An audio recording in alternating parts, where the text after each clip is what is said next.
शरण प्रभु की आ जा रे।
भवतु सहनौ भुनक्तु सह वीर्यं करवावहै तेजस्विनावधीतमस्तु मा विद्विषावहै। ॐ शान्ति शान्ति शान्तिः।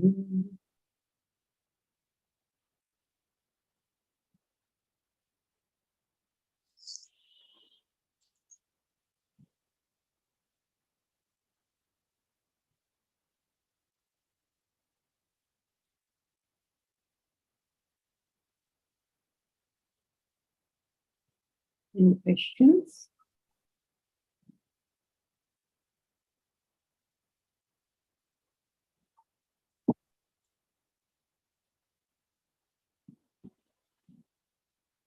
So what were we talking about?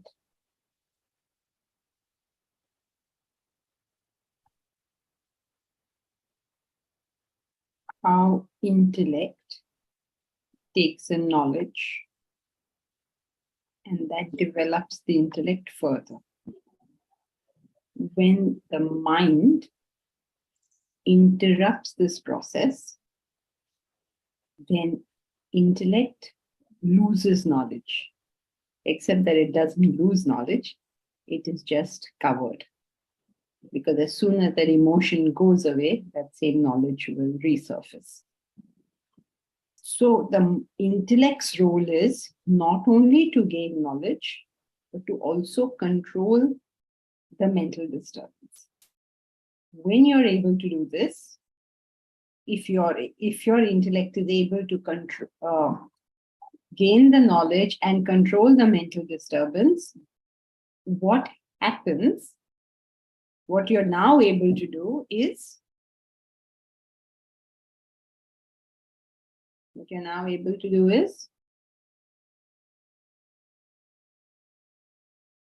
what happened to all of you? What you're now able to do is? Right action. Very good. What you're now able to do is right action. So the whole point of the knowledge was to achieve the state where you can do right action. Unfortunately, we as a society seem to have forgotten this. We think that knowledge is, we can talk on many things and discuss many things or have many degrees or be very well informed. Unfortunately, knowledge is not that simple. That is why somebody like Kabir is considered to be more knowledgeable than us. We are obviously more knowledgeable than him because we know so many things that he had no idea about. I mean, Kabir wouldn't have known ChatGPT, right? He wouldn't know how to use ChatGPT. So we can say, oh, he's quite ignorant. He doesn't know that. He wouldn't know how to catch a flight, maybe, or how a plane flies. But he knows more than us. Why do we say he knows more than us? Because he knows what action to perform. He knows what action to perform, and therefore don't miss one step. Just knowing right action is not enough. He has acted upon the knowledge he has. He can perform the right action. Many of us frequently know the right action, but performance of that action. This aspect has to be clear to us, that it is finally the action. Did I get the action right? Because all your thinking in the world will not give you any result. Only an action will give you a result. So you better get that action right. Otherwise, the result will not be what you want it to be. It's that simple. With Vedanta, everything is very simple. So, is that clear up to this point? All okay? Shall we proceed? Yes, ma'am. Oh, I had a question. Mm-hmm. The point about intellect being a prerequisite for knowledge and knowledge being used to build the intellect. It kind of sounds like the circular reasoning. Am I missing something? No, it's not circular reasoning. It is circular. I mean, like, what can anyone do? Suppose you go to the maid who works in your house and you tell her, come attend my class, and assuming that she knows English, because Bhaiya has told her to attend the class, she may come for 10 minutes. But she can't relate to what you're talking about. So then what are you going to do with her? So the problem, the original problem of knowledge is that you need an intellect to know you don't have it, A. And if you've understood you don't have it, then you need an intellect to apply yourself to get it. So there's a problem. This is a problem with knowledge. That's just the way it is. And if this problem wasn't there, then we'd all be great sons only. We'd all be great saints. What is the problem with that? Being a saint is easy. That's the easy part. Getting your intellect to figure out that you need to be a saint, that's the tough part. So it's not circular logic, it's just a fact of life. But it is circular, it's just not circular logic. But how does knowledge enhance the intellect? Because the more the facts, the better your discrimination can be. For instance, if somebody tells you that I boiled water, I made it 100 degrees, but it didn't boil, your idea won't be that, oh my God, some ghost is doing something, right? But somebody else, they may think that way. Oh, some ghost, some black magic was on this water, so it didn't boil. Because they feel that that's a possible explanation. The most obvious explanation is there were impurities in the water. That's why it didn't boil. But so if you don't have this fact, if you don't know, if you didn't pay attention in school, and you don't know that if you add impurities to water, its boiling point goes up, You didn't know this fact. Then it's likely that you'll be carried away by, what should I say, by explanations that are just absurd. Haven't you noticed that most uneducated people are superstitious? The tragedy of it is many educated people are superstitious, but largely, I mean, some educated people are superstitious, but most uneducated people are superstitious. But isn't it also true that the higher the intellect, the less the requirement for knowledge and facts? I mean, Yes. so like Kabira Mama might not know the facts, but he can still discern like where exactly it is going wrong. Yes, he can. But now when you're building your intellect, you don't have that intellect, right? So for that, you need facts. But you can also build it through purity. I mean, That is like, a fact. Theory, without, what is theory? It's based on a fact, right? Otherwise, you got a silly theory if it's not based on a fact. no, I mean, with purity, I mean, like purity of your heart. I mean, like, say, for example, a bhakta using his emotions, like him purifying his mind through bhakti, might reach the same conclusion without the facts being there. So he's still building it without the facts. I know what you're thinking. You're thinking, I'll do bhajans and then I'll have to work hard at mathematics. I'm going to know it all. Sorry, Deep Raj, it doesn't work like that. You will have to study maths separately and directly. The bhakta knows in the sense that his discrimination is built up in sort of a practical manner. But it's not necessary that he'll know mathematics out of it. So it's like, suppose you say, oh, my business is failing, I don't know what is happening. The bhakta can say, oh yeah, it's probably failing because you go to run your business every 3 days. So it's a more commonsensical thing. But if you show him a balance sheet and say, okay, what went wrong here? Unless there's some commonsensical thing which he will spot, and sometimes the experts don't, doesn't have specific knowledge in that field. And in fact, what you're saying is sometimes a great danger for people who do study these subjects, because they'll study Vedanta and then they'll assume they know everything about everything. So that's a danger. So be careful. Just because, suddenly you will find Vedantans commenting on subjects, technical subjects, where they have no specific knowledge. So this is a danger, actually. I see your, I see the point now. Thank you. Ma'am, is it also possible that person is full of knowledge and he won't be able to apply that knowledge into right action? Yes, that's definitely possible. And in fact, that's why we are discussing this bit. What is actually lacking that he is not able to apply that knowledge? What is lacking is reflection. That's what our next topic is all about. Okay. I mean, that is the whole problem, right? With knowledge, we all think in our head that, oh, if you had knowledge, everything would be fine. But then you look at people with knowledge and you say it's certainly not fine. So where is the gap? That's exactly what we are studying right now, what we intend to get into. Okay. Thank you, ma'am. Deepak Sethi?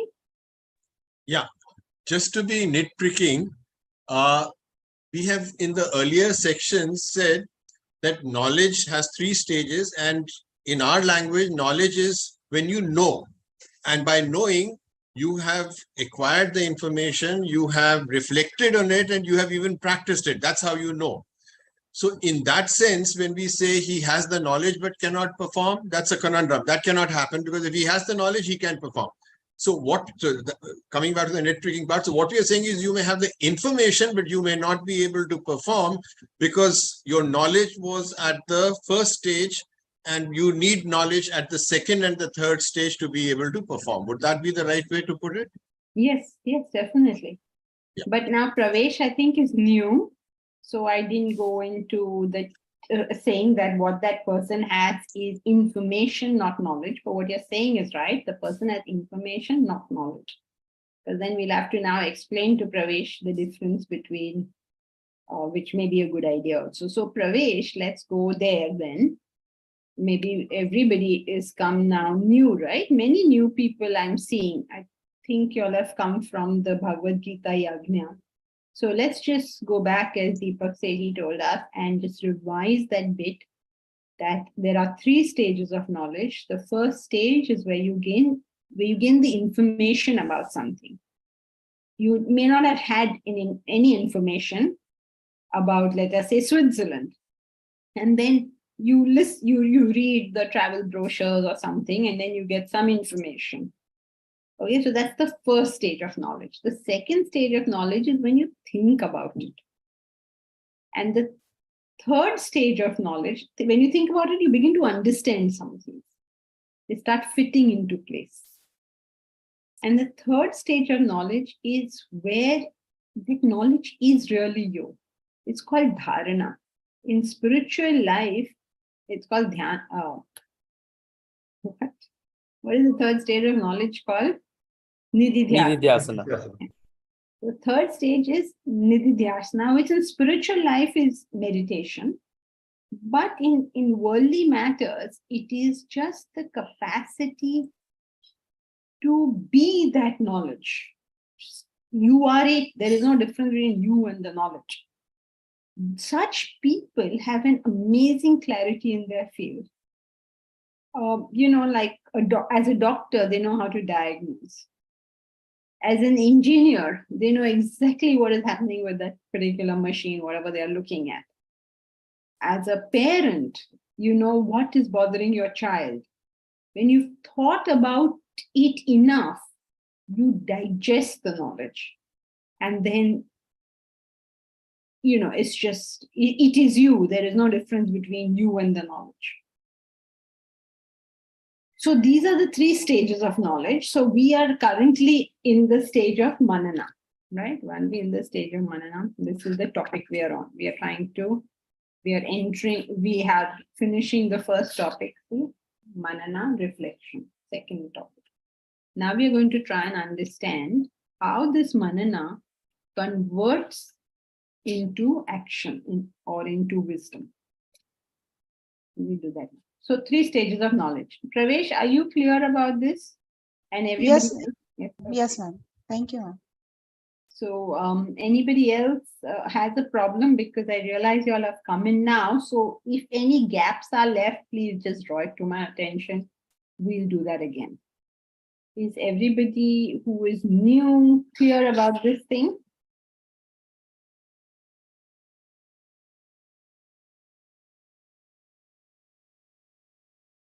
Any questions? I mean, old people can also, earlier class members can also have questions, but anyone who's come for the first time or second time or third time, if you all have anything which is not clear, please say so. Okay, I think I'm not seeing any hands raised, so let's continue. And please, can everybody put their names when you come in, because if you put iPhone, I don't know who you are.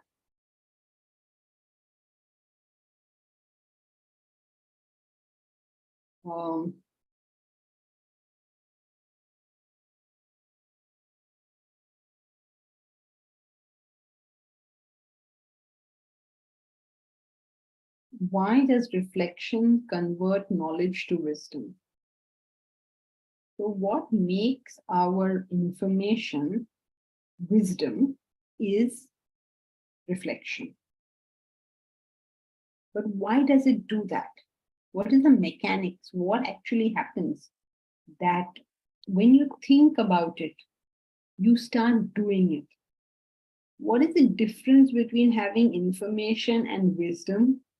Information or intelligence is when you know something.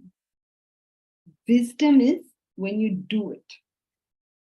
please differentiate between wisdom and practice.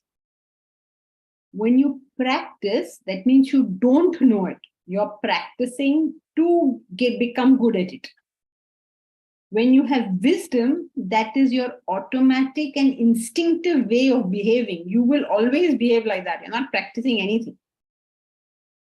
So you may practice as a method of reflection, that when you do it and then you see what happens and, use it to think and all of that. But practice is not wisdom. We don't actually talk too much about practicing something, because if you start practicing something without having understood it, God alone knows what you will do. It's quite frightening, actually, when people start practicing stuff that they haven't even comprehended. Like, suppose we talk about universal love, and we say, that is a human being who has universal love, and you're very inspired with this idea. And then you step out of your house and the first person you meet, you give him a tight hug because it's universal love. Then what will you do? What will you do? That poor guy may get a heart attack. So please don't do that. For the sake of any love you may have in your heart, please don't go about demonstrating. So while you start doing, you do strange things. Like in Vedanta, they say, this body, mind, intellect is not you. You are not Jay, you are the self. You are not Deepraj, you are the self. I've been appalled to find at a party somebody who knows I am in Vedanta, or somebody say, in front of me, this conversation is going. So somebody says, say, Atul, he says, and he puts his hand out to shake the other person's hand. He says, Atul. And this fellow says, he shakes his hand, doesn't say, so what is your name? I have no name. I have no name means what? You mad or something? What are you talking? So I have no name. I was never born. I am the all-pervading. Well, hello. This is just a party. When you meet people at a party, you're supposed to give your name. That's what you're supposed to do. But when you have these undigested Vedantic ideas of I am not this personality, I am the all-pervading, you drive people completely nuts. Nobody can have a conversation with that person. Once I told you, remember once somebody came to Swamiji and asked him a question about all this Maya and illusion and all that. So Swamiji started explaining. So he started by saying, just outside his room, he was at the Ch9 mission that time at Pavai, and so this outside there was a tree. And so he pointed to the tree and he said, see that tree? So the man told him, what tree? Which tree? And he said, this one, I'm talking about this one. There is no tree there. This one looked at him. And then whatever work, he started doing his own work. And that man is sitting there and Swamiji is doing his own work. And then after a little while, that man said, Swamiji, you were, what happened to my question? So Swamiji said to him, what question? If there is no tree, how can there be a question? So you see, these undigested ideas create chaos. So therefore, we do not recommend, I hope you people are paying attention, we do not recommend practice. We do not recommend practice. Little you can of course practice. If you're losing your temper a lot, please practice little bit to whatever you think should be done. But practice is not wisdom. The best we can do is think and think and think. And sometimes an action helps you think, in which case perform that action, of course. But think until you get that concept so well that it's just you. I mean, you can't do anything else. Think of it like this. If you have understood that fire is hot, you simply won't put your hand into it. It's instinctive for you. Momita, what about cautious experimentation with the ideas we're learning about, like attempting universal love by extending affection to people we are prejudiced against? Yeah, cautious experimentation is good. No problem in that. But now when you're trying to attempt universal love, how do you attempt loving? I mean, either you love somebody or don't love somebody. And then it becomes quite false. Becomes quite hypocritical. You're claiming love when none exists. You're not feeling any emotion. So we can go step by step. We can start by saying, okay, I seem to be prejudiced against this person. Or let me try to be less prejudiced. Let me just listen to what this person is saying instead of just deciding everything he says is stupid. Things like that. So that seems like a more, what should I say, real way. So it's practice. In that sense, you practice. And then you realize that, when I listen to him, he does really have a point of view, number one. And number two, when I'm listening to him, I'm not agitated. But when I'm resisting listening to anything he's saying, I'm more agitated. So you start experiencing it little bit. But so experimentation is good in some sense, but be careful, because experimenting with things we haven't understood, and you've given an example, attempting universal love by extending affection to people we are prejudiced against. Sounds like a lot, right? Better take a much smaller step. The smallest and best step we can take really in trying to be loving is at least love the people who we do love. Half the time we are most irritated with the people we love. Let us at least start with that. Let us love them. Love them means look at it from their point of view. Think about their happiness more than our own. At least love whoever you are loving. Okay, so this cautious experimentation is no doubt good, but it should help us reflect. Then it makes sense. And before that also we should reflect so that we know the right way of doing this.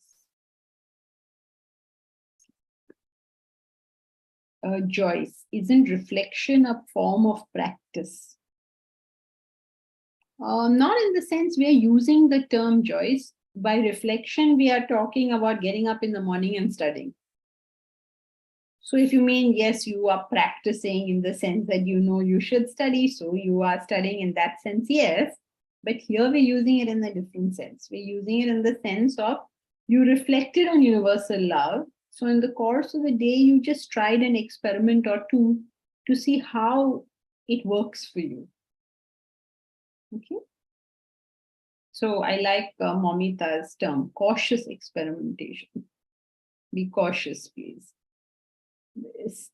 Understand the concept and then try to sort of play around with it, experiment. You wouldn't be in a rush to do that.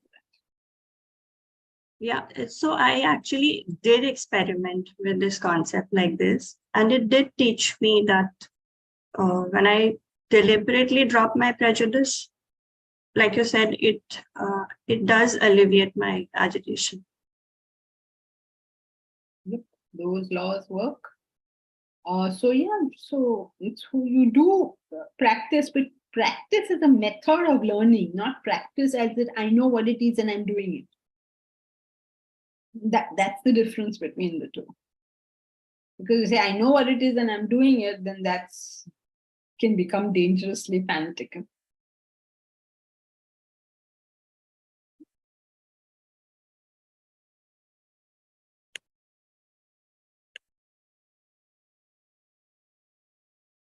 Okay, everyone, shall we continue?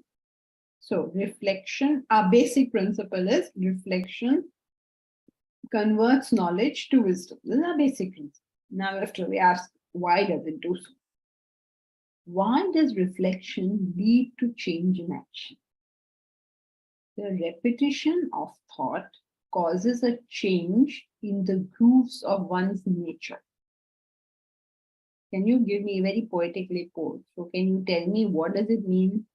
Grooves of one's nature. Can you give me one word for that? Vasanas. Very good. Patterns. Yeah. Vasana. Thought patterns. We have made our grooves in a particular way. We are habituated to a certain thing, a certain like, a certain dislike, a certain way of functioning. We are habituated. And since we are habituated, our thoughts run down those grooves, and before you know what happened, you are performing that action. The action has been performed before you realize you're doing anything, which is a good thing, but it should be with reference to our wisdom, not with reference to our ignorance. The same speed we must get with reference to wisdom, which we today have with reference to ignorance. So the repetition of thought causes a change in the grooves of one nature. The chronology of action goes thus. Chronology of action means what happens after what. In what time, what precedes what succeeds what. So the chronology of action goes thus. Vasana leading to thought, leading to desire, leading to action. Vasana means our unmanifest tendencies. We have some tendencies. Since we have those tendencies, we think of that thing. If you didn't have that tendency, you wouldn't think of it. So since you have a tendency for, let us say, studying Bhagavad Gita, the thought comes, let me study it. If you have a tendency for painting, the thought comes about painting. Otherwise, why will that thought come? So vasana means a latent tendency, leads to a thought. This leads to the multiplication of thoughts called desire. When you start thinking about something over and over again, what happens is you start wanting that thing. That whole latent tendency. You have a latent tendency for painting. You get a thought of painting. And then you want to paint, or you want to be with artists or something. It becomes like a wanting. And this want or this desiring leads to some action, some behavior, something that you did. Okay, for instance, if you had the tendency for painting, you get a thought of painting, then you want to paint, and then finally you do paint. So therefore, all action comes from vasana. The first manifestation of vasana is thought. Vasana is all clear, right? Latent tendency. The first manifestation of vasana is thought. The stronger the thought lava, the more forceful will be the action. Isn't it? A very strong thought. I don't like this person at all. You're so angry with that person. And then you want to punch him. Very forceful action. Or I have to serve my nation. Very strong thought. Or then you say, okay, I'm just going to do this thing. It's a forceful thought, forceful action. The stronger the thought lava, the more forceful will be the action.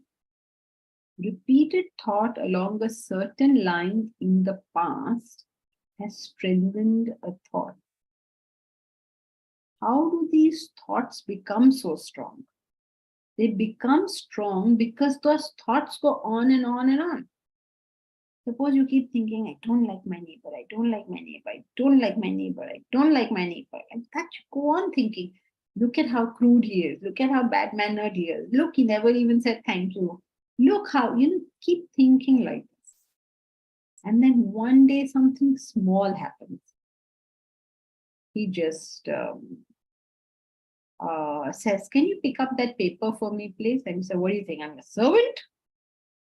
Because you've been thinking negative, negative, negative. So when you now function without your knowing it, the action is that type. So how does this thought become strong? You're thinking and thinking and thinking and thinking. The more you think, the stronger the thought becomes. So repeated thought along a certain line in the past has strengthened a thought. You think in that line and become strong. This has created a habit. That's how habits are formed. Reflection is also repeated thought. However, it is not merely repeated thought, but a repetition of a subtler nature. Can you tell me why it's of a subtler nature? Because it's done by the intellect. Very good. Because this is now done by the intellect. Now just think that if something was gross and something was subtle, which would have more power? The subtle one, of course. Subtler. Subtler, right? That's obvious. Now you have spent, say, 10 years thinking a certain thought, whatever your thought was. Okay, so you've been thinking that thought. Now, how were you thinking that thought? It was the random thoughts of the mind. So because you spent 10 years over it, that has become quite strong. Now, when you reflect on something else, I mean, contrary to this, in 6 months, you can erase that whole thing which you have done for 10 years. That's the power of the subtle. Okay, like for instance, I don't know what. Think about men are fighting with bows and arrows. Okay. And then the the early settlers, you know, in the when they went to what was then to become the United States of America, when they first went there, those fellows were fighting with bow and arrow. But these guys came with bayonets and all. Right. So your bow and arrow, how many people and artillery and all that? So how much will your bow and arrow fight that? Then bow and arrow, think of it as the mind, and the guns as the intellect. So the intellect, because it's subtler, gets the job done quicker. Okay. So let us continue. So far, so good. Anything, anyone? Any problems, anyone? What is the mechanism that repeats the thought? Intellect. I mean, depends on what is the mechanism. Means either it can be the mind repeating the thought, in which case you will just form unconscious habits, or it is the intellect, which is called reflection, which is what you are consciously, seriously, carefully doing. You are actually consciously doing. What is the mechanism means? It could be either of these two. So the thought pops from the vasanas. So the thought then it's a single thought in the intellect, and then it multiplies in the mind. So we are now repeating that thought in the intellect instead of it being trickling down into the mind. Yes. But there must be some change in the vasana for it to repeat in the intellect, or no. When the intellect does it consciously, it will change the vasana. when the intellect does it consciously, it will change the vasana. Yeah, just like the mind was doing something, right? So it was strengthening the vasana. Now, depending on what you're trying to do, you would want to, whatever your intellect has decided, strengthen it, weaken it, remove it, whatever else decided. It is consciously doing that through understanding. I think this is something I should be keeping, or this is something I should not be keeping. And the intellect can make that choice. Yeah. I mean, intellect can make the choice within the scope of the vasana. Yes. Okay, thank you. Yeah, Mamita.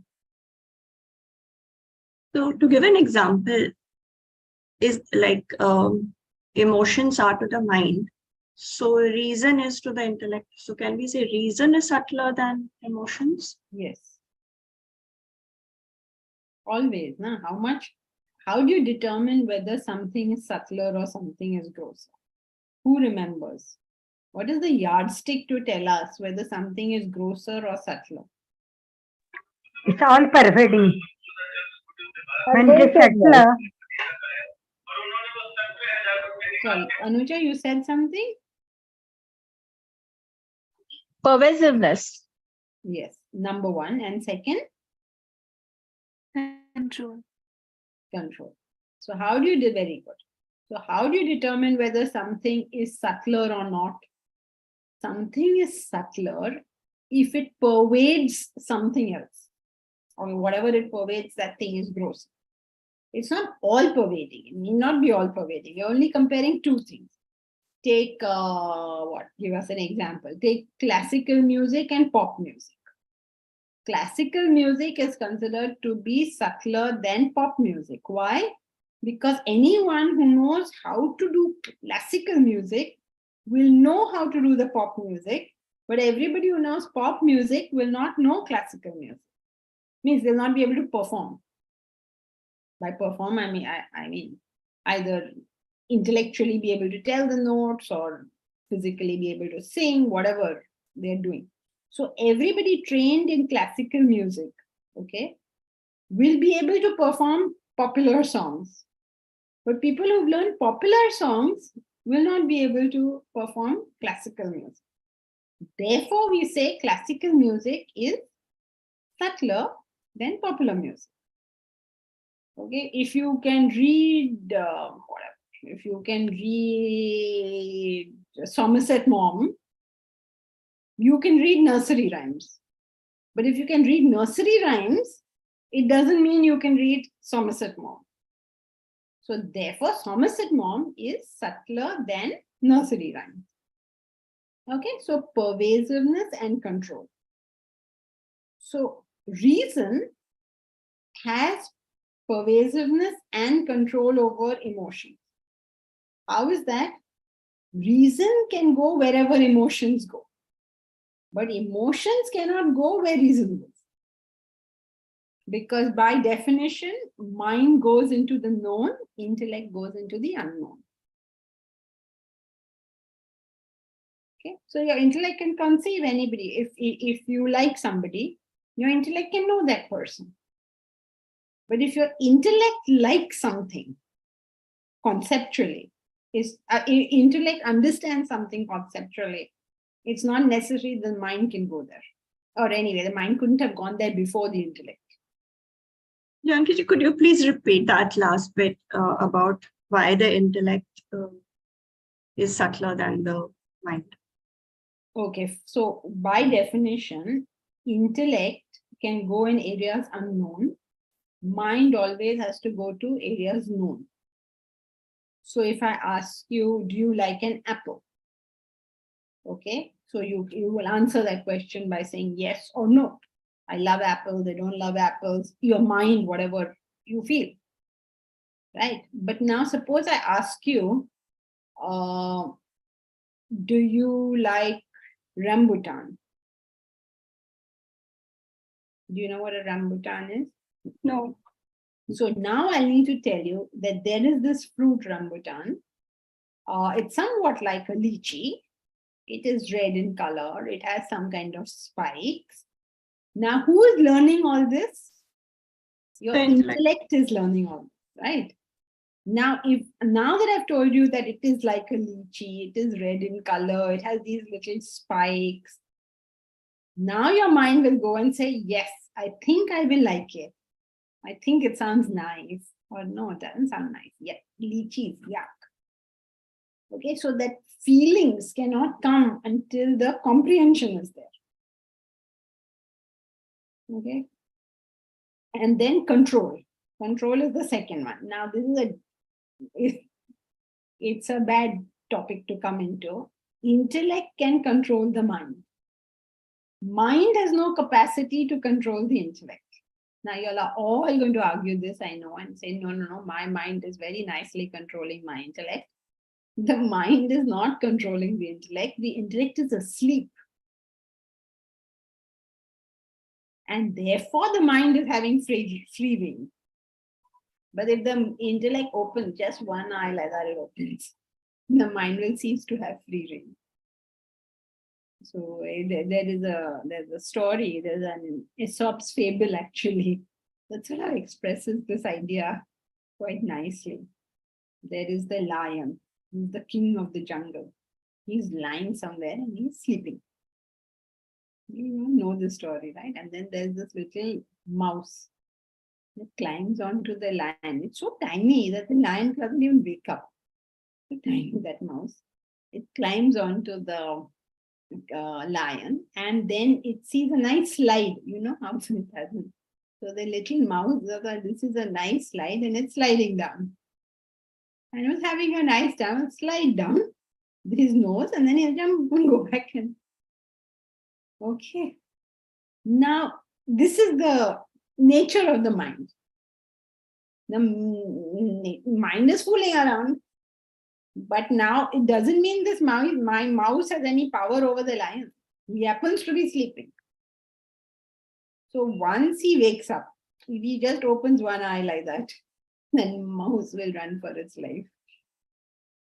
It does a poof, he'll do, and the mouse will go away. I mean, I can't handle it. I wish my intellect had insomnia. Yes, one day. So he can't. So it is the intellect controls the mind doesn't control it. Like the tiger and like the lion and that mouse. Thank you, Janaki. Deepak Sethi? Anji, in the case of rationalization, a la the pond, was the intellect asleep, or somewhere down the line, the mind got the better of intellect by arguing it in whichever way it did? Yeah, the mind, technically, yes, you call it asleep, because rationalizing means that I have first reached a conclusion. Now I'm finding the reasons. Yeah, that's a distinction, right? Yeah, which is different from what the intellect does. Intellect finds reasons and then concludes. Yeah. Mind concludes and then finds reason. Now, to find reasons, it needs a tiny bit of the intellect working. So, like the half asleep. Yeah, it's sleepwalking. It happened to walk, but it's not awake. It's still sleepwalking. Yeah. Okay, fine. I had raised my hand actually relating to Deepraj's question about repetition of thoughts. So, wouldn't the point be that repetition of thought doesn't mean that you mouth the same thought?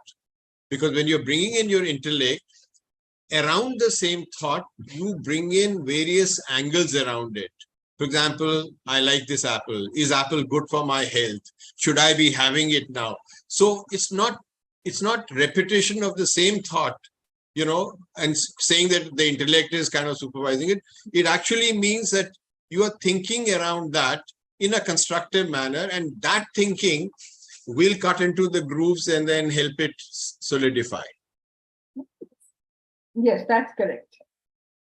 It's not like you're doing jap. You're not saying, apple, apple, apple. You're not doing that. In both cases, even if it's the mind or the intellect, it's not a jap. Like suppose you're in college and you like somebody. You don't say, I like X, I like X. You say, how nicely X answered this question. Oh, that's a nice shirt X is wearing. I wonder where X stays. It's not one thought in this. When we say repetition of the thought, means that motive is being repeated. But these examples are interesting of how the mind also repeats the thoughts. in various dimensions, but that's still not a reflection. Yes, true. Both are doing the same thing. Yeah. Thank you. Same thing in the sense, both are talking about and about it. Honey, does repetition of thought invite a manifestation?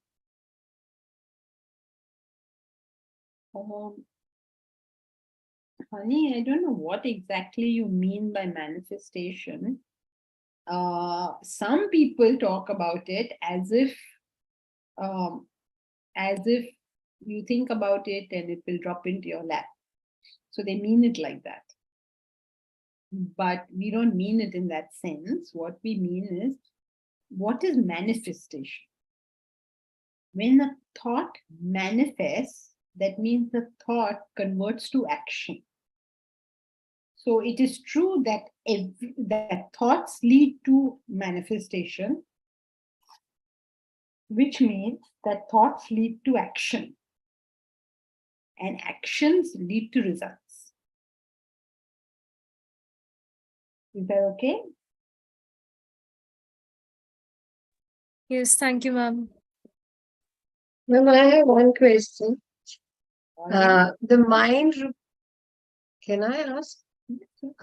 The mind also does the repetition, so is intellect. So how to distinguish between the repetitions is by, as you said, the mind concludes first and the reasons later, and intellect finds the reason. So this is the distinction point. This is one of them. This is one of the things that it does differently. It does many things differently. The mind is only interested in what makes it happy, right? It's only thinking about that because that makes it happy. Intellect doesn't function like that. Intellect functions in a completely different manner. It functions based on reason, discrimination, judgment, analysis. Mind goes by, oh, kitna acha hota. This will be so nice to have. Oh, when will that person talk to me? You know, it's all this stuff going on. It's two completely different ways of approaching it. Like some people will say, okay, I've earned so much money. So they'll say, acha, kahan jaake usko uda dete hain. Some people will say, okay, I got 100 rupees. I think I should save 50 rupees and spend 50 rupees. And I think I should do that because if I save 50 rupees now, then in so many years, all that is going to become this. They thought it through. Not just man mein aaya spend kiya, man mein aaya save kiya. Like some people go on saving. They got 100 rupees, they'll save 100 rupees and they'll never spend it because that is their group. Some people, they got 100 rupees, they spend 100 rupees, they will never save it. So it's not about the saving or the spending. It's about whether you thought carefully what you wanted to do. That's the difference between a miser and a saver and a spendthrift and a person who uses his money for, I mean, money is meant to be used, right? Otherwise, what are you going to do with that? So between being a spendthrift and a miser is the intellect. So my question was with reference to what I asked the last class, because sometimes we think that our actions are intellect led, but mostly they are mind led. So to check them, we have to find, because mind is also reasoning, mind is also giving reasons, and intellect is also. So the checking point is key. Have we concluded first, or do we have the reasons first? No? Same answer as last time. Was there any effort put in this decision? Did you collect facts? Did you think them through? Was there any effort? Or you just felt that this is the right thing? What is the effort? Intellect is always effort. Mind is all chill. Whether it saves or it spends, there's no effort. Intellect, whether it saves or it spends, effort. You've thought about this thing. You've given it a thought before you did it. And you've given a thought not now. You could have given a thought much earlier.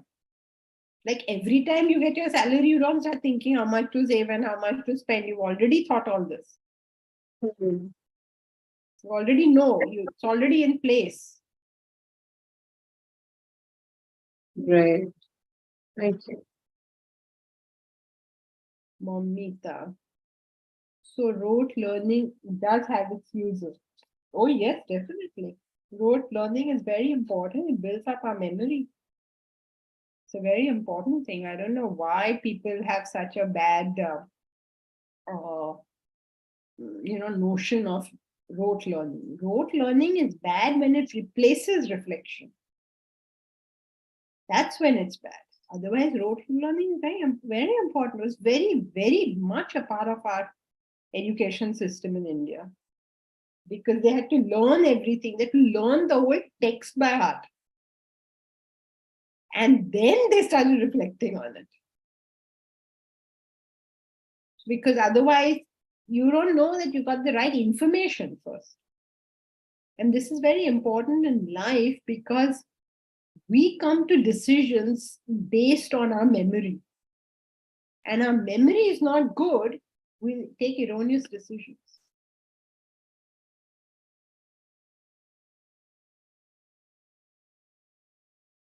Yeah, Pravesh. Ma'am, somewhere strong intellect suppresses the role of mind.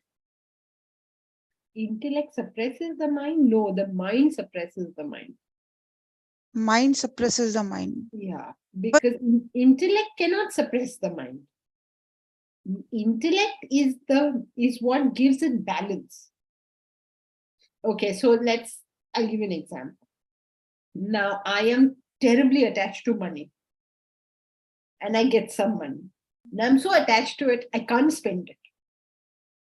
When I can't spend it, I can't get what I want. So I get frustrated. Right? This whole thing is the mind. But the intellect is balance.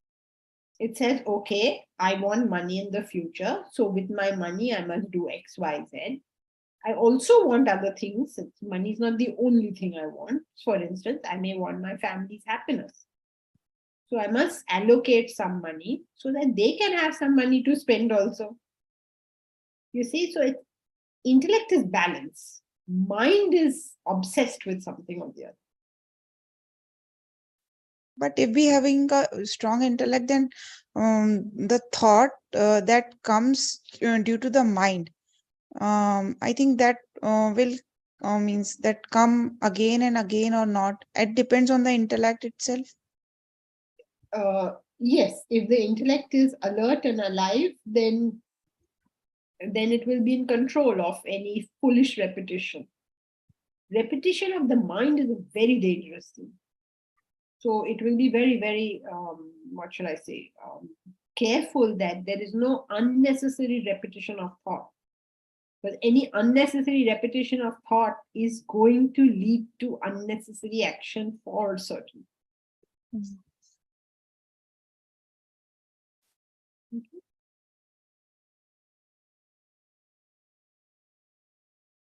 So, Janki ji? yeah. Janki ji? Yeah, go ahead. Janki ji, in any extreme condition, means any example is there, extreme example, in that case, mind controls intellect. It is possible in some extreme conditions? No? No, give an example. No? Always put it like back to, like real life, because whatever we say in this class has to fit into real life. If it doesn't fit into real life, that means it's wrong. That's what Feynman said. Very nice quote by Feynman. I thought it was there somewhere in the book. Is it there? Does anyone remember the quote? That if it does not agree with what is it? Authority, it's fine. If it is, where is that lovely quote it is? Does anyone remember? No, it is there for sure. You'll have to find it. Yeah. It basically says, meaning fitting it into observation and reality is as important as the thought. You can't have it devoid of that. Yeah. Where is the experience gone?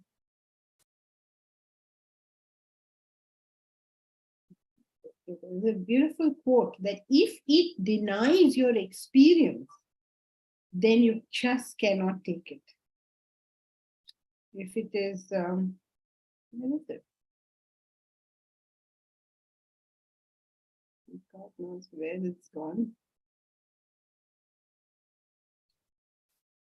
Can only be there or it can be in direct perception. Where else? Here it is. Page 37. To paraphrase the physicist Richard Feynman, if your conclusions contradict common sense, then so much for common sense. If they conflict with received philosophical opinion, then too bad for received opinion. But if they deny the very facts of our experience,